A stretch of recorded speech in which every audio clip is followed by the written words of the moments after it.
Vaholanki u odam 360 dollarga ham olishga rozi edi aslida. U prosta gapirolmay turibdi. Bu gapirolmay turganning hisobiga u narxlarni tushirib tashladi. Bitta pauza sizga mana shunday katta foydani olib kelyapti. Pauzani kuchini ko'ramiz, janoblar. Pauza bu nima? Pauzani ishlatamiz ko'pchiligimiz bilgan va bilmagan holatda. Endi buni plyuslarini ko'rib chiqamiz. Player nazariyasini yaratgan bir kishi. Demak, qarang, playerda mana bunaqa tugmalar bor, to'g'rimi? Pauza, play va off, to'g'rimi? Endi qarang, ko'p ishlatadiganimiz ko'p hollarda pauza bilan play. Playni bosamiz, pauzani bossak play to'xtaydi, playni bossak pauza to'xtaydi, to'g'rimi? Lekin biznes diplomat haqiqiy endi bizni bugungi kundagi lider ishlatadigan, eng ko'p ishlatadigan tugma bu haqiqatda pauza hisoblanadi. Muzokara jarayonida mikrofon qonun-qoidasi bor. Agar siz mikrofonsiz gapiradigan bo'lsangiz, ya'ni mantiqiy mikrofon to'g'risida gap ketyapti. Men gapiryapman, bunga berasiz, bunisi bunga beradi, bunisi bunga. Masalan, menda mikrofon olib turganda boshqa gapira olmaydi. Da? Xuddi shu taktikani qo'llashimiz kerak hamisha. Bo'lmasa, bizning ahvolimiz voy bo'ladi. Bizning nimamiz kashaga aylanadi. Tak? Vot. Endi pauzani ko'ramiz. Siz aniq va to'liq ma'lumot to'play olasiz. Pauza orqali. Qarang. Pauza muzokarachiga tinglash va ko'proq ma'lumot to'plash imkonini beradi. Qanchalik siz jim o'tirib tinglaydigan bo'lsangiz, u taraf kerakdan ortiq ma'lumotni ham beraveradi. Ko'p hollarda Xitoy bu narsa, bu taktikani ishlatadi. Tak? FBR taktikasida, FBR usulini ham hozir ko'ramiz. Bu narsada ishlatadi. Tasavvur qiling. Mana oddiy misol. O'g'lingiz bilan muzokarani gapiraylik. O'g'lingiz shundoq kirib kelyapti-da, soat 11 da kechqurun. Men bu misolni nimaga ishlataman? Chunki hayotiy misolda, biznesda ham shunaqa.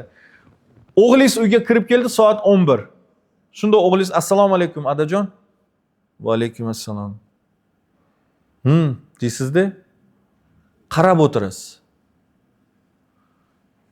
U kirib ketmoqchi edi xonasiga. Hech narsa demasdan. Siz qarab o'tiribsiz-da. Ada shunaqa bo'lib qoldi-da endi men anaqa meni ustozimiz iltimos qiluvdilar, bir narsani kechgacha ham qolib tozalab chiqish kerak, u bu deb jim o'tiribsiz yana. Hech narsa demayapsiz, reaksiya yo'q, jim o'tiribsiz kutib. Yo ada, keyin o'rtog'im iltimos qiluvdi-da, prosta boraylik, o'sha nimaga bitta dachani ko'rib kelish kerak edi, o'shanga borib kelaylik deb iltimos qiluvdi deydi. Yana jim o'tiribsiz. Undan keyinchisi bilan? Yo'q-da. Va indan keyinchi deyishingiz bilan уже buzasiz hamma narsani. Siz prosta jim o'tiribsiz kutib. Da? Ada. Mashinaga hech narsa qilgani yo'q. O'lay agar men mashinani olib chiqib ketdim, spokойный joyga olib kelib qo'ydim, realni men qilmoqchi emas edim bunaqa.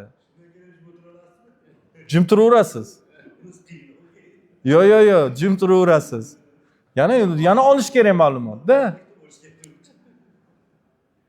Ada endi bo'lib qoldi, shunaqa o'sha dachaga boruvdik, o'zi shundoq 1 yil rejalashtirib yuruvdik, mana shunaqa bo'ldi. Lekin realni qizlar yo'q edi o'tda, ada deydi. Yana ma'lumot olyapsiz-da. Yana qarab o'tiribsiz. Lekin yonimda kelgan qiz o'zi u bizning nimamiz emas, meni qizim emas edi. Tushunyapsizmi? O'zi oldida o'tirib shuncha ma'lumotni beryapti-da sizga. Siz prosta jim o'tiribsiz, и всё. Biznesda ham shu. Siz o'tirasizda, bo'pti bizning narximiz 350 dollar deydi tonnasiga. Siz jim o'tiribsiz. 340 qilib beramiz mayli, gap bo'lishi mumkin emas. Jim o'tiribsiz. Qarab prosta-da, vzglad takoy nima bilan? Shundoq oladi yana kalkulyatorni o'zidan o'zi chiq hisoblaydi. Okey, bo'lishi 325 ekan bo'ldi, undan pastga tusha olmaymiz. Qarab o'tiribsiz-da. Lekin men shu joyda oshirib olish ham kerak emas. U ham u maktabni o'qigan bo'lsa, qiyin bo'ladi vaziyat. Bir taraf o'qigan bo'lish kerak-da maktab. Yo'q, o'zi qarang, vaziyatdan kelib chiqiladi. Bu umumiy instrumentlar. Ya'ni har bitta instrument aynan vaziyatga to'g'ri kelmaydi. Hammasi ham bir xil vaziyatga to'g'ri kelmaydi. Vaziyatga qarab ish tutasiz, vaziyatga qarab moslashasiz. Tak? Bu pauza 100% hamma joyda ishlaydi degani emas. lekin 75% holatlarda ishlaydi, ish beradi. Tak? O'sha uchun hamki, oxirida keyin vaholanki u odam $360 ham olishga rozi edi aslida. U prosta gapirolmay turibdi. Bu gapirolmay turganning hisobiga u narxlarni tushirib tashladi. Bitta pauza sizga mana shunday katta foydani olib kelyapti.